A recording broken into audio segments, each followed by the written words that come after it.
In this video, I will show you how you can download GTA San Andreas on your laptop or PC. First of all, open your browser and head over to Rockstar Games. Once you are on the website, click on the search icon in the top right corner and search for GTA San Andreas. Once you search for it, you will see GTA San Andreas listed right here. Click on it and you will be taken to the game's page.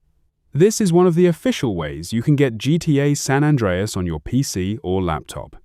Another way is through Steam. So, head over to Steam and use the search bar at the top to search for GTA San Andreas.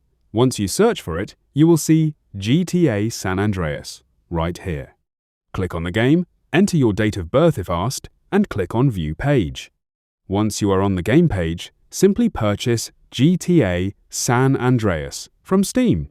After your purchase is complete, download it from your Steam library and you are all done. If you found this video helpful, subscribe to our channel.